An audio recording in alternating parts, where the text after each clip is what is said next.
Hello friends, नमस्कार। जय जगन्नाथ। आज मु आपण मानक सहित बैगणर गोटे रेसिपी नहीं आसी। आपण मैंने बहुत थर दही बैगण प्रस्तुत कर खाइबे, हेले आपण गोटे थर बैगण मसला प्रस्तुत कर खातु, देखिए आपन को बहुत भल लगे। पुणी बिना पियाज रसुन रे प्रस्तुत ये बैगण मसला रेसिपी चलतु स्टार्ट करवा। प्रथमे बैगण को धोई नबा, धोई नेला परे बैगण को आम काटिबा। आज रेसिपीटी जदि आपण मानकु भल लगे गोटे सुंदर कमेंट दबा सहित चैनल को सब्सक्राइब करने जमार भी भूलें। जदि आपण फेसबुक पेज रे देखुथिबे ताहले आपण फॉलो करने जमा भूलें। आशा करछि रेसिपीटी आपण मानकु भल लागिबो। प्रथमे देखंतु बैगण को मु काटी नेछि, गोटे बैगण को 40 फार करी मु काटिछि। से बैगण रे आमे एबे लूण आ हळदी दबा, ताकू गोळेकी किछि समय पय छाड़ दबा। ये देखो लुण हल्दी गोले मुझे किसी समय छाड़देवी। एमती किसी समय छाड़देले आम बैगण टी नरम हो भितर चलतु आम मसला प्रस्तुत करवा। से ग्राइंडर जार मुझे सोरिष नहीं, मुझे धला सोरिष नहीं। आपड़ चाहिए आ जगह कला सोरिष नहीं पारे, ना गोटे चामच धला सोरिष, गोटे चामच कला सोरिष नहीं पारे।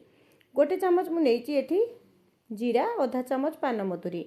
प्रथमे किसी समय ग्राइंडिंग कर नहीं आसवा, अदा कि नड़िया कोरा दबा। आपण ये कंचा लंका दुईटी आड करने मु परे करी भिडियोटी स्किप हो जाइए। तापर तेल गरम हो गलानी। एबे आमे से तेल रे लूण हल्दी गोले रखिथिबा बैगण को दबा, ताको हाई फ्लेम रे एठी भाजी नबा। बैगण को आपण एपट सेपट करी भल भाबे ताको भाजी नेबे। आपण चाहिले अधिका तेल दे ताको मध्य छाणी परिबे, किंतु मु एठी अल्प तेल रे ताको एठी भल भाबे एपट सेपट करी लाल लाल करी भाजी नेइची। बैगणटी भल भाव भाजीला आम गोटे प्लेट को काढ़ीदबा। से बड़का तेल रे आम एबे मसला प्रस्तुत करवा बा ग्रेवीटी प्रस्तुत करवा।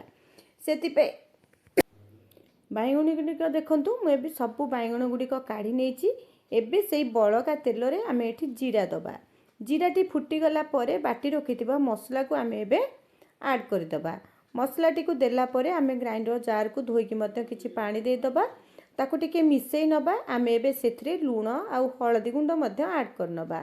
सॉरी, लूण नुह हळदी गुंड और लंका गुंड एठी मु ऐड करनेली। नेकी ताको भल भाबरे एठी मिसई नेली। लूण आपण एबे देई दियंतु, कारण मु लूण दबा पई भूली जाइथिली, परे लूण देली।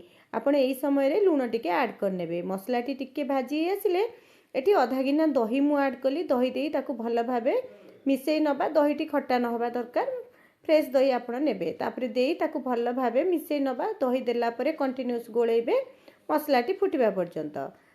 मसलाटी भल भाबे फुटी गले बा ग्रेवीटी भल भाबे फुटी गला परे छाणी रखिथिबा बैगण को दे दबा। एबे बैगण को देला परे ताको आउ 2-3 मिनिट फुटिबा पई छाड़ीबा। देखंतु एबे मु लूण देली, लूण आगुरु दबा पई भूली जाइथिली। एबे ताको भल भाबे टिके फुटी नबा। 3-4 मिनिट फुटी गला परे देखंतु हमर बैगण मसलाटी प्रस्तुत हो गला। लास्ट रे किछि धनिया पत्र आमे सेतिरे ऐड करनबा। आजिर ए रेसिपीटी आपण मानको केमिति लागिला निश्चय कमेंट करी जणैबे। आपण तो बहुत थर दही बैगण प्रस्तुत करी खाइतिबे, हेले गोटे थर ए प्रोसेस रे बैगण मसला प्रस्तुत करंतु आ खांतु। केमिति लागिला कमेंट करबा पई जमा भूलिबेनी।